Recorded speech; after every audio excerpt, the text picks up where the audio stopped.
So last night when we shut off the cameras and stopped the live broadcast, I looked at my partner, my research assistant,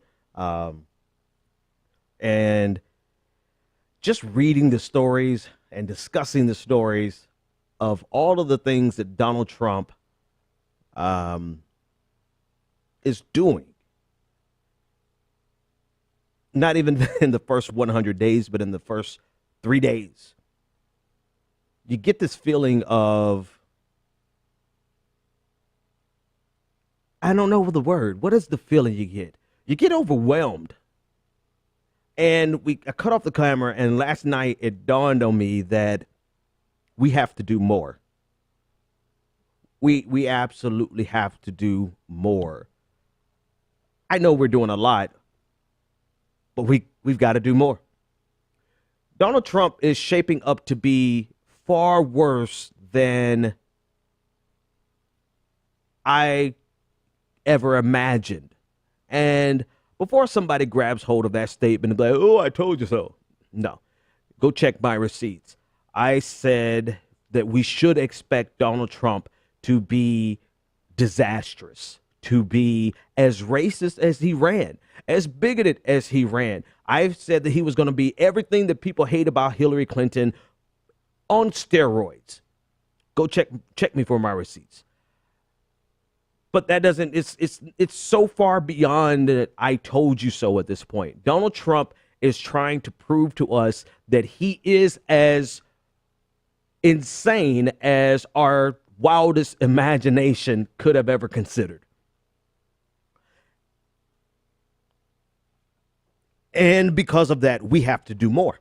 And when I said we, I'm talking about me, my show, us, the Progressive Army. We've got to do more because, we kind of rest on this intersection of deep analytical conversations mixed in with, just being black as we want to be, mixed in with having fun sometimes, mixed in with whatever our intersection is. But we're dealing with, and I forgot to, we're dealing with irrational people.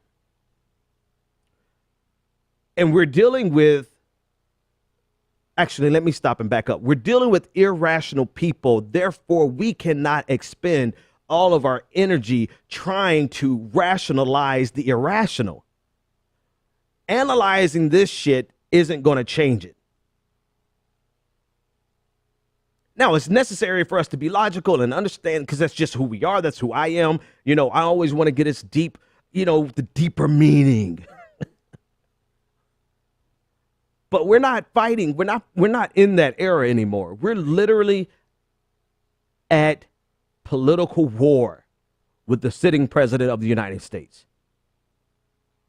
Now, it doesn't take long for me to adjust and see the wins, right? This was only I wasn't here on Tuesday. Monday was his first day. Wednesday, I realized this dude is crazier than we could have imagined. And I imagined a lot. Donald Trump must be stopped.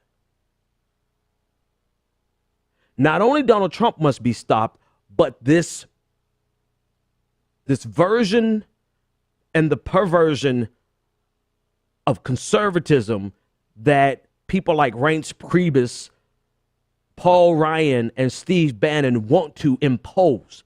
You talk about Sharia law. They have their own Judeo-Christian values that they want to impose on America, mixed in with their white nationalism, white supremacy, hatred, bigotry, xenophobia, anti-LGBTQ, anti-women, which probably, with the exception of the anti-xenophobia, might all be inside of the Judeo-Christian values. But I say that as a Christian, so I can say that.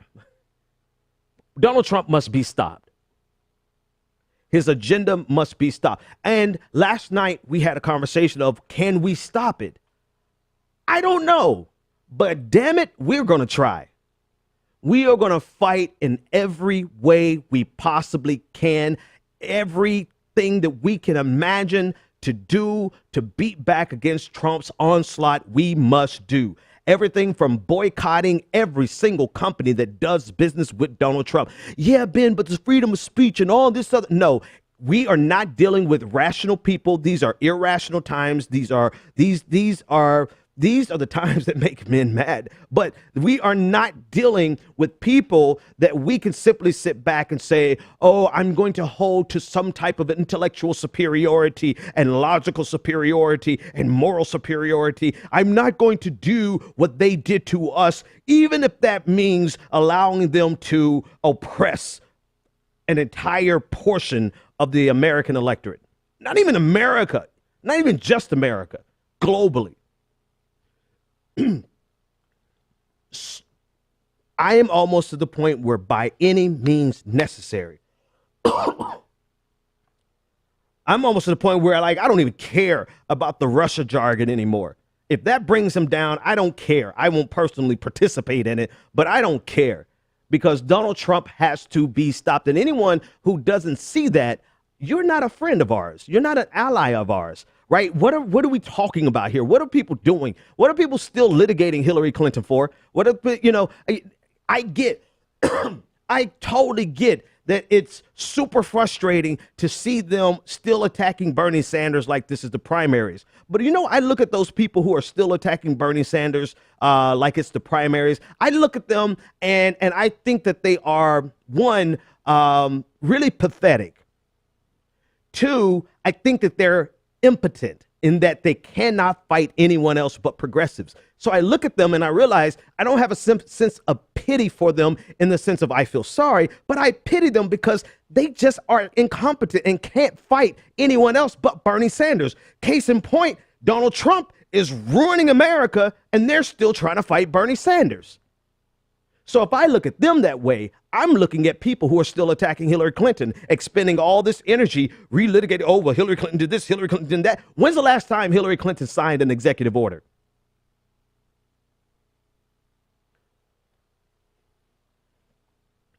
We can't, we have to be, and I'm sorry, no, I'm not. Let me stop lying. I am not sorry. We have to do more. We don't have time. I was listening, my homeboy Carl Bear, from the Baltimore Post or Baltimore Sun. He tweeted this morning. He was talking about our elected officials, which I'll get to in a minute, because I have a problem with our elected officials, and if we have to oppose them in order to properly oppose Trump, let's do that. I'll be that person, right? But he was commenting on the fact of why our Democrats supporting Donald Trump's nominees. And one of the reasons, the justifications, one of the staff members of the Democrat Party gave was that they have fought this for the last 8 years and they don't want to become the same monsters that they were trying to beat in the Republican Party. Meanwhile, you are approving an agenda by a madman. So if we're going to resist, right? Fine. I'll use the language. If we're going to resist, we must resist and not pretend like this is business as usual, right? Business as usual would mean you would come to my show and I would try to break this apart logically, try to show you the logical fallacies, try to show you the hypocrisy, get a little riled up at the end, and boom, let's go home. That's business as usual. We're not dealing with business as usual anymore. Therefore, our elected Democrats who are supposed to be leading the resistance, you cannot pretend as though this is business as usual, meaning, oh, we'll approve some we won't approve. We'll give these really robust speeches only to turn around and vote for them. That's business as usual. And Donald Trump has shown you that he is not about business as usual. He's about getting the most nefarious portions of his campaign promise through within the first damn week, not the first 100 days. And we're still trying to litigate whether or not we should call the son of a bitch a liar. I'm sorry, my friends. Somebody has to be the bad guy.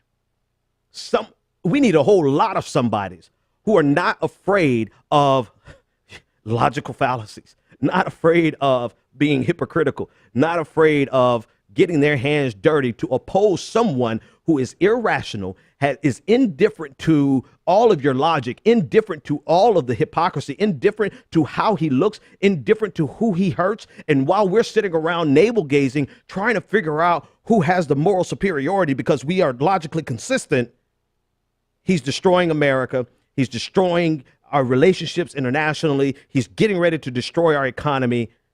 And we're sitting here comparing who has the best snark. And if at the end of this, I become the monster or you become the monster that we have been opposing, then we'll fall on our own sword. We'll take care of ourselves after the fact.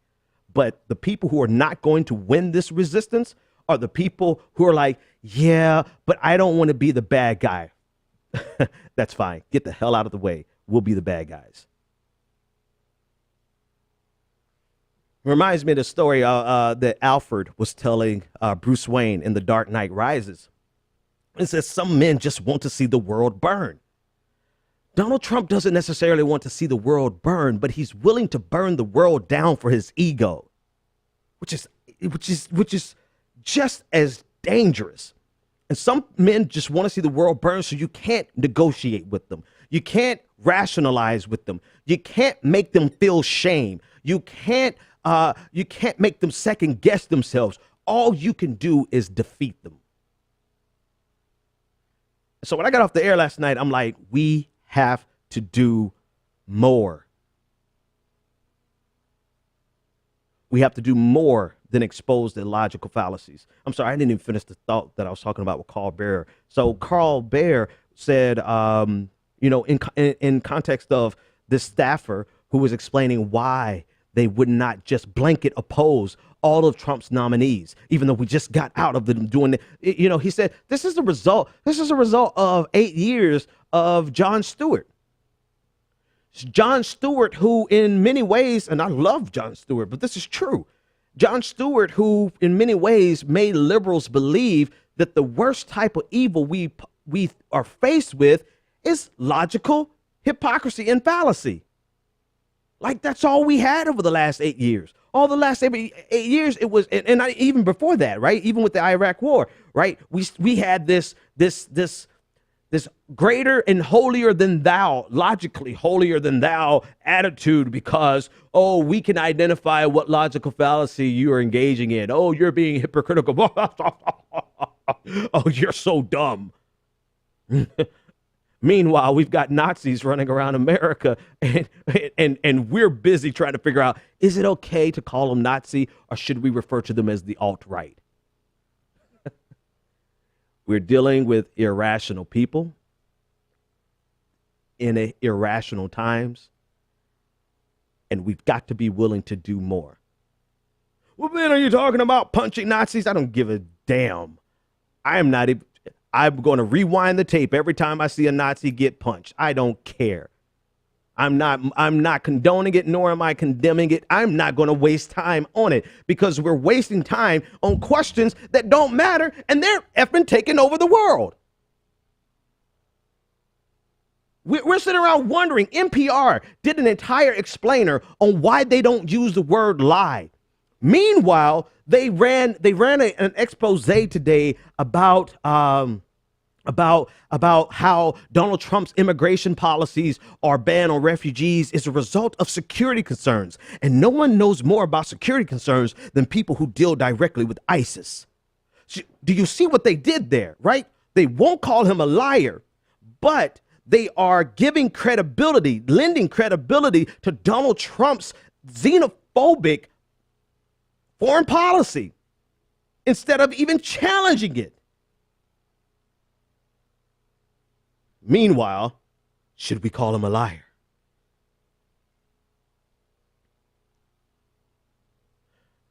I'm not saying you've got to do this. You do whatever you want to do. What I'm saying is we don't have time anymore to worry about dotting our I's and crossing our T's with men who want to see the world burn. And I could say men and not have to say women and non-gender conforming people and try to be inclusive because we're dealing with a bunch of white men who want to see the world burn.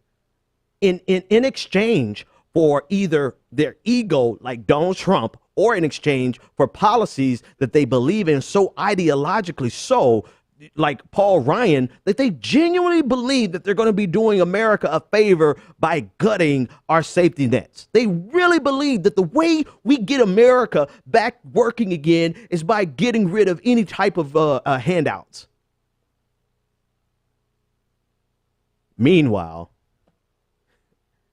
is it okay for us to consider Steve Bannon anti-Semitic even though he didn't want his children going to school with Jews? Call to action. When I said we have to do more, starting next week, every issue that we bring to you that's a problem, we're going to give you a call to action of what you can do to address that problem. That's my commitment to you. Every single thing that we present to you from now on that is a problem from the Trump administration, we're going to give you tangible steps that you can take, you and the people that you love and the people that you march with, what you can do to not only resist, but to take definitive steps to take down this insane, rabidly conservative madness that is Donald Trump, that is Paul Ryan, that is Steve Bannon, that is Reince Priebus. It is not enough for us to analyze the problem. We've got to take up our boots and get boots on the ground. And so every night, every time we talk and have a conversation, there's got to be a call to action.